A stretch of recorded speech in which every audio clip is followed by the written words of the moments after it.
Hey, welcome back. In this video, we will discuss about the filter function in Python.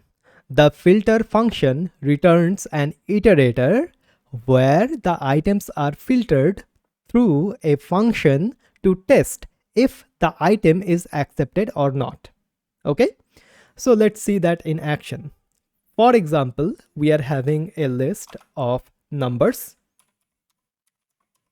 equals to 1, 2, 3, 4, 5, 6, 7, 8, 9. Okay. Now we want to filter out all of the even numbers from this list. So how we can do that? We can do that by the filter function. So here we can do even numbers equals to filter. And here, as you can see, we have to pass the function first and then the iterable. So first of all, let's pass the iterable in the second parameter, so numbers. And for the function, I will add a lambda function here. So lambda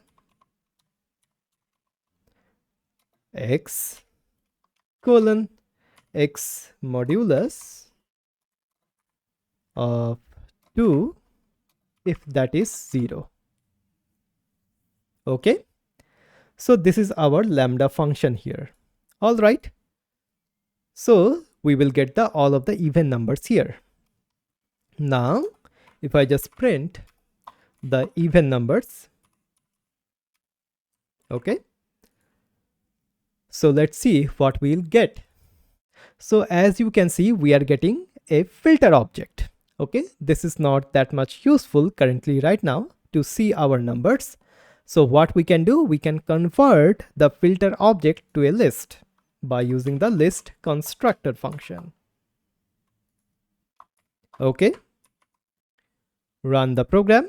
We are getting 2, 4, 6, 8. I hope that makes sense. So in that way, we can filter out the even numbers from our numbers list.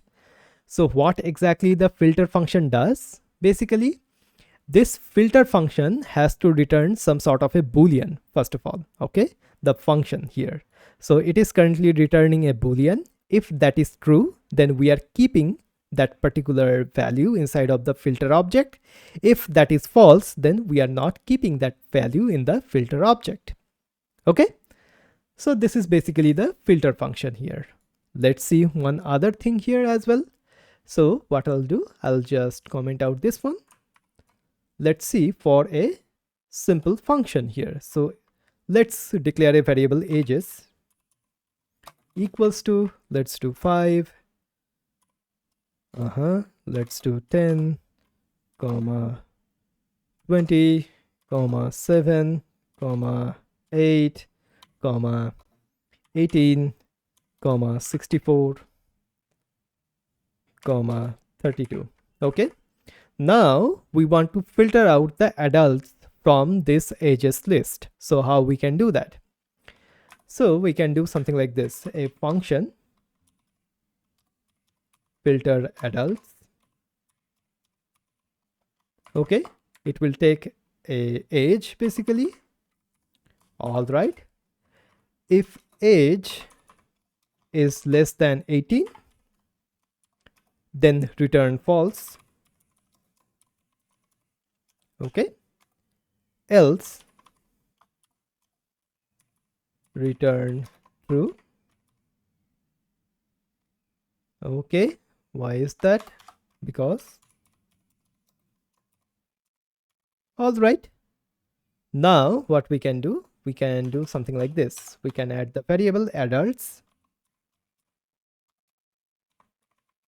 equals to filter. And here we can pass the filter adults function for the first argument. And for the second one, we can pass the ages. Okay. And here what we can do, we can just print the adults. Okay. All right. So I hope that makes sense. Run the program. Once again, we are getting the filter object to convert it to a list. what we can do, we can just use the list constructor. Okay, run the program. 20, 18, 64 and 32. Okay, so in that way we can filter out the numbers, and this filter method can work with any other data types as well. I am just showing it to you as number filtering right now, but it can be used in any sort of filtering method. Okay, and now you might be wondering like, hey, we can do the similar thing with the list comprehension as well. Okay, yes, we can do that. But why I am showing it to you? Because we are inside of the Python course and I want to show different things to you, right? So it is very, very beneficial for you to know like, hey, something like the filter method exists, something like the map method exists, right? Okay, so this is the filter method or the filter function in Python.